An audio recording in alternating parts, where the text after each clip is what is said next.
To improve at chess, you should, in the first instance, study the endgame, which was said by greatest chess legend of early 20th century and third world chess champion Jose Rol Capablanca. In this video, we are going to see some tough theoretical rook endgames that you must know to draw lost games and to win drawn games. So without wasting time, let's get into the video. This is the first endgame I wanted to show you in this video. Please pause the video and find what happens if white to play, and at the same time find what happens if black to play. Think of a variation and evaluate the position whether it is win or a loss or a draw.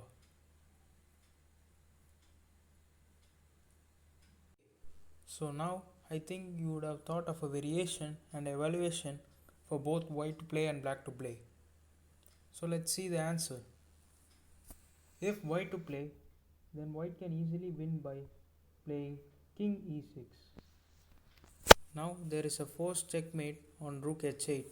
I mean, if you play rook f1, then white can simply play rook h8, black's only moves rook f8, and then you can take rook takes f8, king takes f8 and king d7, winning the king and pawn in game. Coming back, so the only move for black is rook to f8, safeguarding the mate, and now white can simply play rook a7. So after king e6, rook f8, rook a7, black can't really stop the mate. Well, black can simply play king d8, but after rook a8, king c7, rook takes f8 is white is totally winning. Okay, so it's really easy if it's white to play. So now let's see if black to play. If black to play, then obviously this rook is placed really awkwardly, so he must move his rook to somewhere. And where is a crucial point to note. I mean, it's not crucial, any move is a draw, leads to a draw. Black can simply play rook f1 to draw game really quickly and easily. Now white would try king e6, and now black must precisely not go king d8. King d8 is a wrong option. Correct option is king f8, going to the short side corner. Okay, so let's see what happens if king d8. If black plays king d8, white can simply play rook h8 check, king c7 and king e7 is a easily winning position. Slowly white would achieve Louisiana position and win the game. So coming back, black must play king f8. The difference is after rook h8 check, king g7, even though the rook is attacked, I mean white's only best try is rook e8. Now black should spot this important move, rook a1, giving the long checks by rook a6 check, rook a7 check, something like that, and drawing the game at spot. So now blocking that, black will play rook d8. Says if you give a rook a6 check, then I will block rook d6. So it's the idea of rook d8, but now black can simply play rook e1 again. The point of rook e8 is to bring his king to d7 and to push his pawn to e6. But now after rook d8, after black plays rook e1, white can't play easily king d7 as rook takes e5, pawn is going. But after white can play king d6. So after king d6, black can simply play king f7, stopping e6 check. So coming back, there are no other option left for white to try. as wherever white goes, if white goes something like rook h2, then black can simply again go king f8 and draw the game really easily, as after again white should play the same try by king g7, rook h8 check, king g7, rook d8, and black should be a bit careful by while moving his rook to the right square, but anyway it's a draw. Now since the rook is on d8, white will play rook e1, black will play rook e1, and when the rook is on e8, when he plays rook e8, idea of king d7, if you play something like rook e2, white plays king d7, here black plays rook a1, giving the long checks. If king d7, then rook a7 check, king c6, rook a6 check, king b7, rook a1, and then bringing the king to f7 is a simple draw. Okay, this is the second position. Last position was a bit easier one, but now it's a little bit tricky but easier. Okay, so in this position, like the same, try both white to play and black to play, and think of a variation and think of an evaluation. Make sure you pause the video for some time and think for it.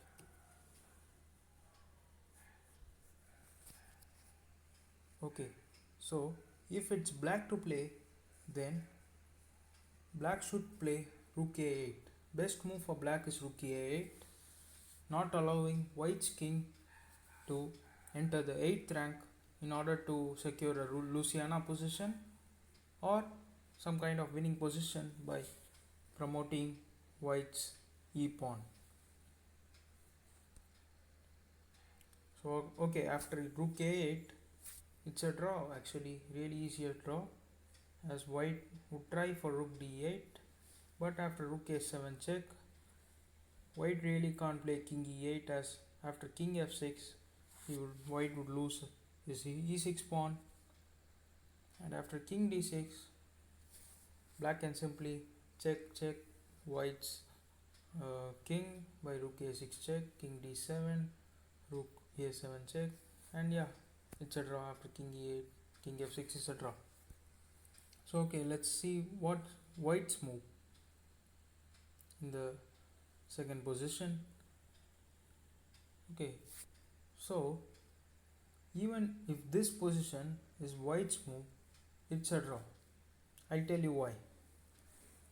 Even though if he plays king e8 check, now there is a brilliant draw from black by playing king f6, and now the only move is to push e7. You can't really play rook d6, as after rook a8 check it's a same kind of a draw. So after e7, black plays a brilliant move, king to e6. Now whatever white plays, he is busted, as it's a draw. Let's say if white plays rook d2, black simply plays rook a8 check, rook d8 is forced, and now after rook a7, white loses the e7 pawn and eventually draws the game.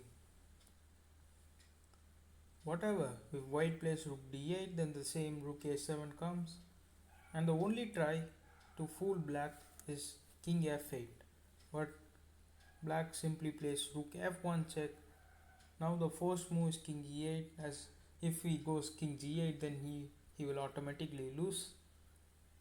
So after king e8, again same rook a1 is a draw.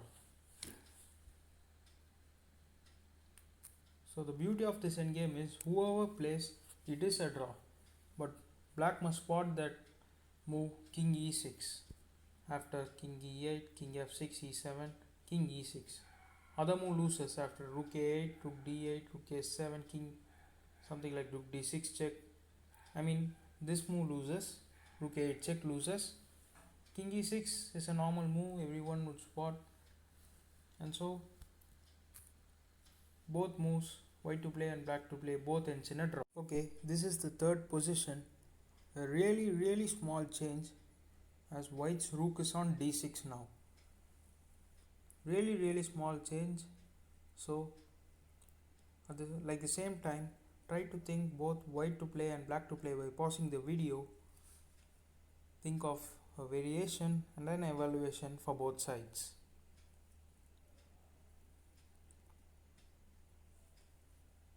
Okay, so if black to play, the same rook a8 draws the game. But first, let's see what if white to play. If white to play, it is a win because after king e8, in the last position, black played king f6 and white played e7. There was no check in last game, but now there is a check. So black loses as after king e5, something like rook d2, eventually loses the game as after king e6, rook e2 check, king f6, king f8, and e pawn is promoted. So that is the minute difference you need to see in this position. Rook on d6 is powerfully acting and wins the game for white. So if it's black's move, as I said already, same logic applies as after rook a8, you are controlling the 8th rank and eventually drawing the game really easily, as after something like rook d7. Actually, here is a small key point you need to notice. You shouldn't play rook b8, as after rook a7 this endgame is lost for black. I'll tell you. But now you should wait by king g6, which is a good move here. Rook b8 loses. I'll tell you why later. King g6 is the right waiting move for black to draw. As after king d6, the same rook a8, a6 check, king e7, rook a8, rook c7, and please don't touch the a8 rook. Leave it as it is in a8 and play king g7, rook d7, king g6. These waiting moves is really important. King waiting moves is important to draw this endgame. Okay, now I'll tell you why this endgame is lost. Because black is short of squares. In a8, when rook was on a8, just for an example, something like this. When rook was on a8, there was a long file overall the board, so that it can keep checks and has king f8 chances easily for drawing the game. But now it seems really rook is out of space, and if white plays accurately now, he would say bye bye and lose the game eventually. I'll tell you why. White should now play.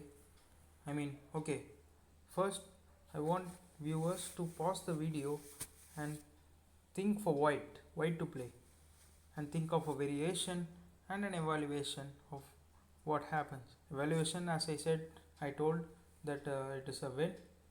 Think of a nice variation by pausing the video.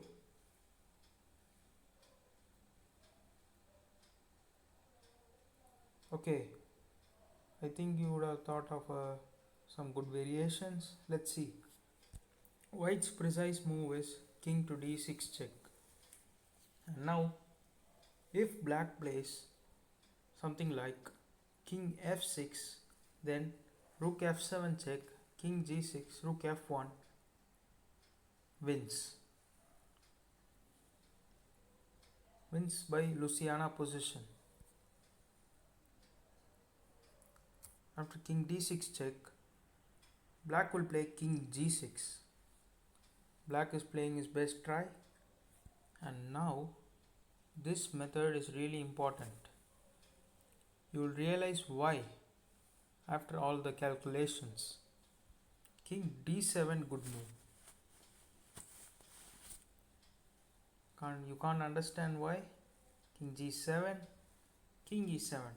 Triangulation method is going on in this position because black's king on g7 is really what to say, keen in coming to f8, but now black is short of moves. Black can't move his rook as it is already out of space, so black will only try to uh, make waiting moves with his king. So after king g6, there is a small or big advantage for white to correctly make this. Now white should play rook a1, bring his rook down. Okay, so now white's threat is playing rook g1 check. Okay, let's say if black plays something like king g7 instead of moving his rook, white simply plays rook g1 check, king h6, and after king f7, white simply promotes the e7 pawn. Simply pushes the pawn and makes a queen. So black's best try is to play check, rook b7 check. White would play king d6, black plays rook b6 check, white plays king d7, rook b7 check, and now king c6. White has somehow attacked black's rook, and now black has two tries. Playing rook e7 is really waste of move, as after king d6, rook b7, rook b7, e7 easily wins at spot. Coming back, black has two moves, playing rook b8 and rook b2. Rook b8 is an easiest option. Rook b8, king c7, attacking the rook again. Now again his best chance is to play rook b2, but if he goes something like rook e8, then after king d7, the same kind of tempo occurs for white, as after again rook b8, white simply pushes his e7 and queens the pawn. So coming back, black's best try is to play rook b8. Rook b2. Rook b2 is black's best try. And now white should be careful with two moves. Okay, I tell it to the viewers.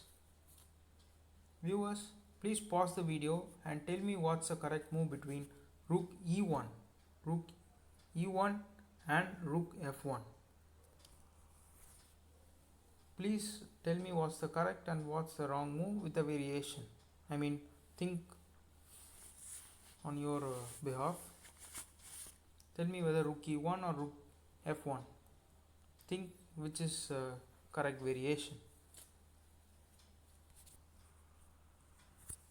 If you have thought rook f1, then that's wrong, because this loses after rook c2 check, king d7, rook d2. Not loses, I am sorry, really sorry. This draws the game by king rook d2 check, king e8, rook a2, and now if white stays simply that old rook a8 check, rook a7 check, long checks will happen.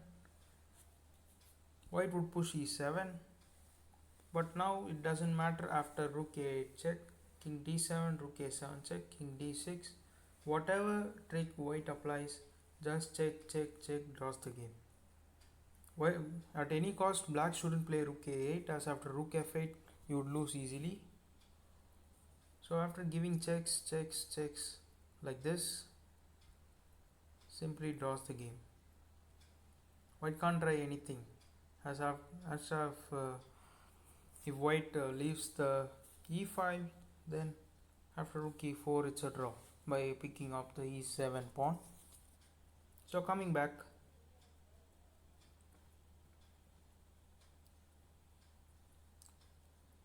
so rook f1 is hence refuted, as it is a drawn move.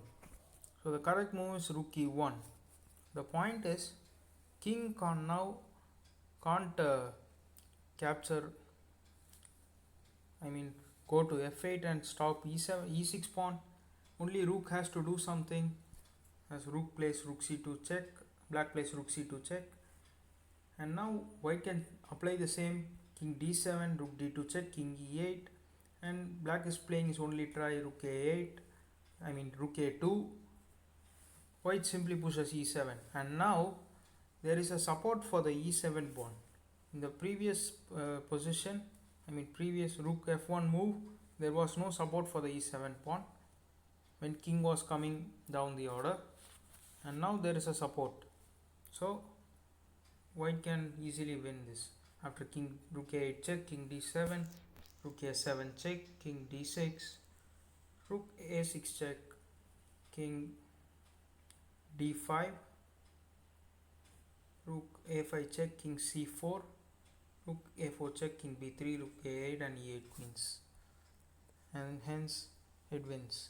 I will come up with really interesting in-game videos in future. So yeah, these are the end games I wanted to show you today. At the end, what I want to say is these end games come really rarely, but we can't say when it's gonna come.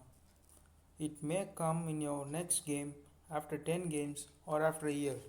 Anytime it may come, but we should be prepared for it.